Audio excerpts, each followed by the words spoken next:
Good afternoon, everyone. Today is Wednesday, June 26th. This is Brian Shannon from alphatrends.net. The S&P 500, as we know, last week came down and touched upon and bounced from that volume-weighted average price year to date. That's the orange line.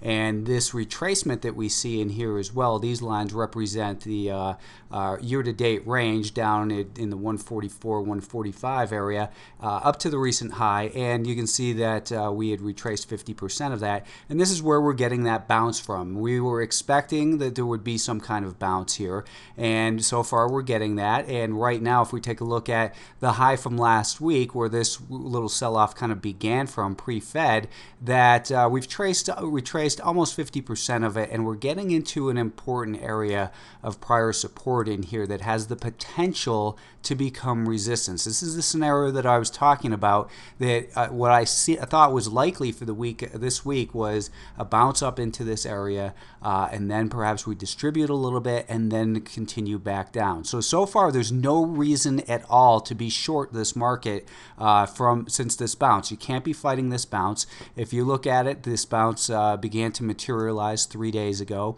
The volume weighted average price over the last 3 days is 158.21. Interestingly too, we are back above the volume weighted average price since the Fed. So if we take this line here, what I'll do is I'll just bring this over and show you that since the Fed, that's the volume weighted average price, and it acted as support today. So we gapped up, kind of fell down, slid down that declining 5-day moving average, and then later in the day got back above it with some conviction here above the volume weighted average price, and then we continued to move higher here a little bit. So I don't think that there's any reason to be shorting into this range. This is a potential level of resistance. Let's see what the market tells us, but we definitely need to be on cautionary status here, kind of. We had 23 advancers for every 7 decliners today, so we did have a little bit broader bounce, but most of the stocks that I look at, they appear to be more bounces than actual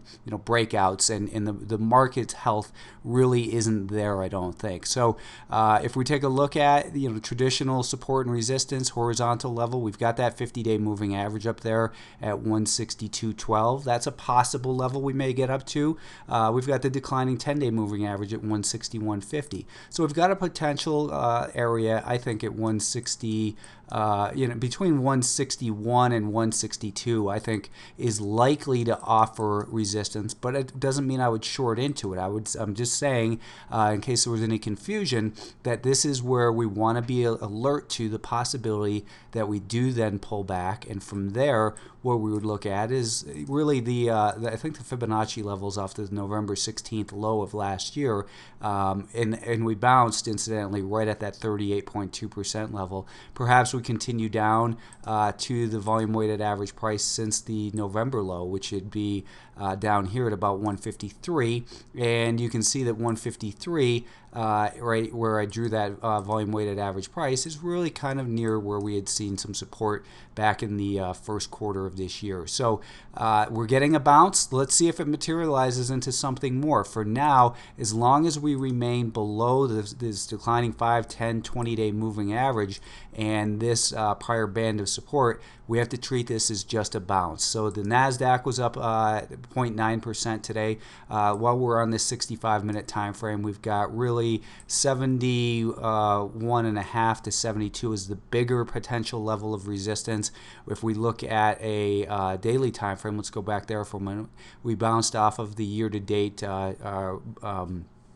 trend line in here, and we also have this bigger band of resistance up ahead at near about 71.5. Looking at a 30-minute time frame, we've bounced only about 38.2% of the highs from last week up till today, and we have a declining 5-day moving average. So I think any longs should be day trades only, and we're for the most part for the markets, we're early on the shorts. So it looks like 71 to 71.5 is our potential band of resistance. I would expect this market to slow down. It doesn't mean, again, it doesn't mean short into this range. You can't short on the strength. You want to see it distribute and then turn back below that declining 5-day moving average. So this is anticipatory mode, in other words. The Russell 2000 is up to its prior support. It's above the 50, or right on the 50-day moving average, really. The 50-day moving average is at 96.18. Today's close of 96.07 actually puts it just below it. If we look at the 30-minute time frame, since last week's high to today's, the low this week, we've seen a bounce right up into this, 38 to 50% retracement area. And if we can't get above and hold above, then I think that there's another leg lower for the Russell 2000 as well. And we'll see what that leads to. But we have to be very cautious in here. The semiconductors bouncing up to their prior level of support. We had spoken a lot about that 37.5 level, and 37.5 is a 50% retracement of last week's high to this week's through last week's low. So we've got a 50% retracement. That was actually Monday's low in this area. So I would be expecting that the semiconductors are likely to find a little resistance in this area, and perhaps a day of sideways to slightly lower would be good in here, and then we begin to sell off. But again, there's no evidence that we're selling back down yet, so you can't get involved with any type of conviction.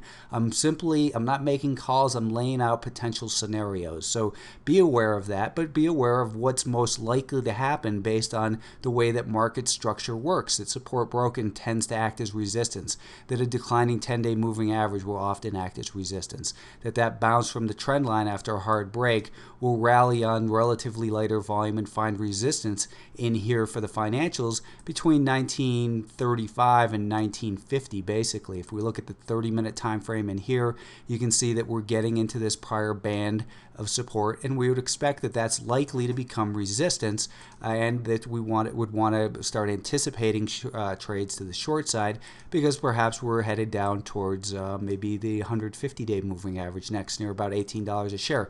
Let's talk about Apple. It does continue to decline. That shouldn't be a surprise. It's in a primary downtrend. The daily trend is lower as well. The 30-minute time frame, we have lower highs and lower lows. For now, this 400 level is going to be a little bit of a barrier, and we'll see if the sellers really can maintain control of it. Below about 401, 402, then it looks like we could be heading for a test of the lows that we saw in April near about 385. Gold also I wanted to mention, because again, I've got people arguing with me just about every week that gold is a value, gold is better than fiat money, and all kinds of silly, nonsensical arguments when you're trading price action. We broke support back here. We've been talking about the retracement levels of 50% and 61.8. It looks like that 61.8% retracement is where this market wants to go, near about 113. It's guilty till proven innocent. It's like any other asset that's publicly traded. It's going to go through cycles of up cycles, that is a markup. It's going to go distribution, and then it's going to undergo decline. Eventually it'll accumulate and then mark up again. They all go through these cycles. Understand and know how the market works if you're going to be involved.